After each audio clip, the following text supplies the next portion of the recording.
오늘 함께 큐티할 본문 고린도후서 5장 1절에서 10절까지의 말씀입니다. 만일 땅에 있는 우리의 장막집이 무너지면 하나님께서 지으신 집 곧 손으로 지은 것이 아니요 하늘에 있는 영원한 집이 우리에게 있는 줄 아느니라. 참으로 우리가 여기 있어 탄식하며 하늘로부터 오는 우리 처소로 덧입기를 간절히 사모하노라. 이렇게 입음은 우리가 벗은 자들로 발견되지 않으려 함이라. 참으로 이 장막에 있는 우리가 짐진 것 같이 탄식하는 것은 벗고자 함이 아니요 오히려 덧입고자 함이니 죽을 것이 생명에 삼킨 바 되게 하려 함이라. 곧 이것을 우리에게 이루게 하시고 보증으로 성령을 우리에게 주신 이는 하나님이시니라. 그러므로 우리가 항상 담대하여 몸으로 있을 때에는 주와 따로 있는 줄을 아노니 이는 우리가 믿음으로 행하고 보는 것으로 행하지 아니함이로라. 우리가 담대하여 원하는 바는 차라리 몸을 떠나 주와 함께 있는 그것이라. 그런즉 우리는 몸으로 있든지 떠나든지 주를 기쁘시게 하는 자가 되기를 힘쓰노라. 이는 우리가 다 반드시 그리스도의 심판대 앞에 나타나게 되어 각각 선악간에 그 몸으로 행한 것을 따라 받으려 함이라. 아멘.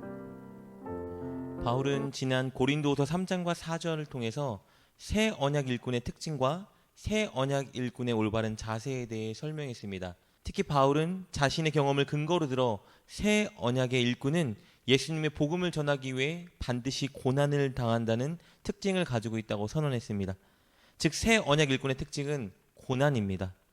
바울은 영광스럽지만 이렇게 고난이 동반되는 새 언약 일꾼의 직무를 낙심하지 않고 잘 감당하기 위해서 늘 한 가지 소망을 붙잡고 있다고 고백했습니다. 그것은 바로 부활의 소망입니다. 먼 훗날 다가올 영원하고 영광스러운 부활과 천국을 확신하고 소망하기 때문에 고난이 다가와도 낙심하지 않고 끝까지 사명을 감당할 수 있다고 고백했죠. 오늘 본문에서 바울은 그가 소망하는 이 부활에 대해 더 자세히 말해주고 있습니다. 우리 1절 말씀입니다.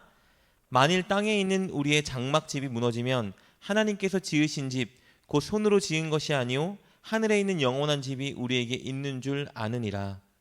바울은 이 땅에서 살아가는 우리의 육체를 장막의 집으로 비유하고요. 훗날 부활하게 될 우리의 몸을 하늘에 있는 영원한 집으로 비유합니다. 장막집은 천으로 된 집입니다. 이것은 아무리 든든하게 짓는다고 해도 언젠가 무너지게 될 약한 집입니다. 이와 같이 이 땅을 살아가는 우리들의 몸은 연약하고 영원하지 못합니다. 반드시 이 땅에서 언젠가는 죽음을 맞이하게 됩니다. 바울은 이 글을 쓰는 당시에 그가 받는 고난이 너무 컸기 때문에 그가 언제든지 인생을 마치게 될 수 있다는 가능성을 염두에 두고 있었습니다. 그러나 바울은 이 땅에서 자신이 죽는 것을 결코 두려워하지 않았습니다. 오히려 그는 그 순간을 기대했습니다. 왜냐하면 장막집으로 비유되는 이 땅에서의 삶이 끝마쳐지면 바로 하늘에 있는 영원한 집이 자신에게 주어질 것을 확신했기 때문입니다. 즉 부활의 신령하고 영원한 몸을 입게 될 것을 확신했기 때문입니다.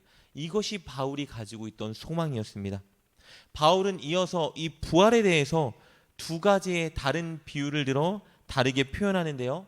2절에서는 옷을 덧입는 것으로 부활하는 것을 표현하고 4절에서는 생명이라는 것이 죽음을 삼키는 것으로 부활을 표현합니다.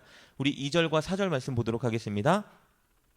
참으로 우리가 여기 있어 탄식하며 하늘로부터 오는 우리 처소를 덧입기를 간절히 사모하노라. 참으로 이 장막에 있는 우리가 짐진 것 같이 탄식하는 것은 벗고자 함이 아니요 오히려 덧입고자 함이니 죽을 것이 생명에 삼킨 바 되게 하려 함이라. 특히 2절과 4절을 보면요, 바울은 자신이 탄식하고 있다고 고백합니다. 여기서 탄식한다라는 뜻은요, 너무 간절하게 열망하느라 내는 염원의 소리입니다. 바울은 이 땅에서 이 육신의 몸을 벗어던지고 속히 부활의 영광스러운 몸을 입고 싶어서 그 간절함에 탄식하고 있다고 고백하고 있는 것입니다. 이처럼 바울은 부활의 몸을 입는 순간을 열망했기 때문에 이 땅에서의 삶에 미련을 두지 않았습니다. 오히려 사실 그는 이 땅에서 죽음을 맞이하고 속히 부활의 몸을 입고 싶어 했습니다. 왜냐하면 부활의 몸을 속히 입어야 부활하신 예수님을 직접 마주하고 예수님과 직접 동행하는 삶을 살 수 있기 때문입니다. 우리 8절 말씀입니다. 우리가 담대하여 원하는 바는 차라리 몸을 떠나 주와 함께 있는 그것이라. 그러나 그가 그렇게 하지 못했던 것은 현재 자신에게 새 언약의 일꾼으로서 해야 할 사명이 남아 있었기 때문입니다. 그의 사명을 한마디로 말하면요, 바로 주님을 기쁘게 하는 것입니다. 이것은 사실 이 땅에서뿐만 아니라 부활의 몸을 입은 천국에서도 우리가 늘 목표로 삼아야 되는 우리의 사명인 것입니다. 우리 9절 말씀입니다. 그런즉 우리는 몸으로 있든지 떠나든지 주를 기쁘게 하는 자가 되기를 힘쓰노라. 특별히 이 땅에서 주님을 기쁘게 하는 방식은 악을 피하고 선을 행하는 것입니다. 즉 하나님의 말씀에 순종하는 것이죠. 그리고 복음을 전하는 것입니다. 바울은 자신을 비롯한 그리스도인들이 이 땅에서 반드시 그렇게 주를 기쁘게 하는 자가 되어야 된다고 주장합니다. 악을 피하고 선을 행하며 복음을 전하기 위해 최선을 다하며 살아야 합니다. 왜냐하면 마지막 때에 모두가 심판대 앞에 서게 되기 때문입니다. 우리 10절 말씀입니다. 이는 우리가 다 반드시 그리스도의 심판대 앞에 나타나게 되어 각각 선악간에 그 몸으로 행한 것을 따라 받으려 함이라. 예수님을 믿는 사람이건 믿지 않는 사람이건 모든 사람들은 마지막 때에 반드시 예수님의 심판대 앞에 서게 됩니다. 그 앞에서 우리는 이 땅에서 우리가 한 모든 행위에 대해 심판받게 됩니다. 그러나 예수님을 믿는 자와 예수님을 믿지 않는 자가 받는 심판에는 차이가 있습니다. 예수님을 믿지 않는 사람들은 자신의 행위에 대해 정죄받고 영원한 멸망의 심판에 처하게 됩니다. 그러나 예수님을 믿는 사람들은 영원한 멸망의 심판에 처하지는 않습니다. 그러나 그의 행위를 통해 예수님께 칭찬과 책망을 받는 그 심판대 앞에 서게 되는 것입니다. 바울은 이 심판의 때를 늘 의식하며 살았습니다. 그러나 멸망을 당할까 두려움으로 심판을 의식한 것이 아니라 주인인 예수님께, 심판주인 예수님께 칭찬을 받고 기쁨을 드리기 위해서 그날을 의식하며 주님의 말씀에 최선을 다해 살았던 것입니다. 바울은 이렇게 부활과 마지막 심판 때를 확신하고 꿈꾸고 기다리고 소망했던 것입니다. 끝으로 그렇다면 바울은 어떻게 이렇게 부활을 확신하고 소망할 수 있었을까요? 이 땅에서의 삶에 미련을 두지 않을 수 있었을까? 그는 그 답을 줍니다. 5절 말씀입니다. 곧 이것을 우리에게 이루게 하시고 보증으로 성령을 우리에게 주신 이는 하나님이시니라. 바울은 하나님께서 예수님을 죽은 자 가운데서 살리신 것처럼 자신도 이 땅에서 육신의 삶이 끝나면 반드시 살려 부활의 몸을 입혀주실 것을 확신했습니다. 그것은 하나님께서 하시는 일입니다. 그런데 그것을 확신할 수 있던 비결은 바로 무엇이냐? 하나님께서 부활에 대한 보증으로 그에게 성령님을 보내주셨기 때문입니다. 여기서 보증이라는 말은 원어로 보증금, 담보물이라는 의미를 가지고 있습니다. 보증금이나 담보물을 우리가 받았다면 앞으로 우리가 갖게 될 그 계약은 무조건 성취된다는 의미를 말해주는 것이죠.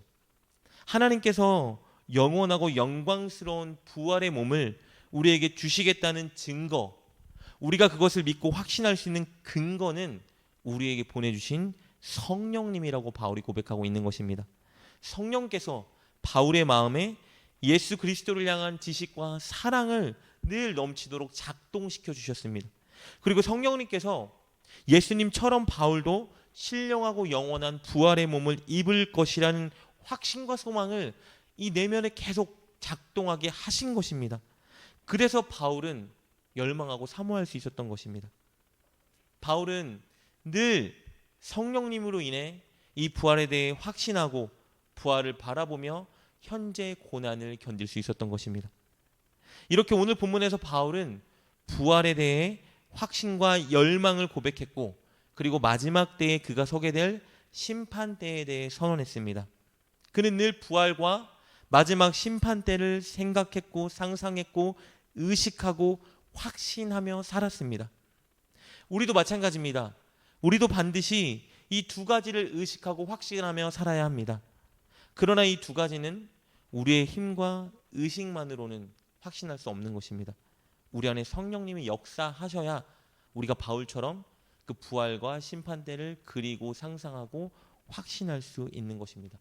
그래서 우리는 먼저들 성령님의 인재를 간절히 간구하고 사모해야 합니다. 성령님께서 우리 안에 역사하셔서 부활과 마지막 심판에 대한 확신을 달라고 우리는 간구해야 하는 것입니다. 오늘부터 다른 어떤 것보다 이 두 가지에 대해 간구하는 우리가 되었으면 좋겠습니다. 그리고 이 땅에서 꼭 그것들을 의식하기 위해 노력하는 우리가 되어야 할 것입니다. 꼭 그렇게 부활과 마지막 때의 심판을 의식하면서 이 땅에서 주님 말씀에 순종함으로 열심히 복음을 전함으로 바울과 같은 새 언약의 일꾼이 되어가는 여러분 되시기를 주님의 이름으로 축복합니다. 기도하겠습니다. 하나님, 우리에게 성령님을 보내주시니 감사합니다. 이제 우리의 뜻과 감정대로 살지 않고 철저히 성령님을 존중하며 따르며 사는 우리가 되게 하여 주옵소서. 우리 마음에 부활을 향한 확신과 소망을 주셔서 이 땅에 소망을 두지 않고 복음을 전하는 우리가 되게 하여 주옵소서. 우리 마음에 마지막 심판을 향한 확신과 소망을 주셔서 늘 예수님 말씀에 순종하는 삶을 사는 우리가 되게 하여 주옵소서. 예수님의 이름으로 기도드립니다. 아멘. 오늘 말씀을 통해 깨닫고 결단한 것은 무엇입니까? 그것을 붙들고 하나님께 기도합시다. 그리고 그렇게 실천하며 하루를 살아가는 여러분 되시길 주님의 이름으로 축복합니다.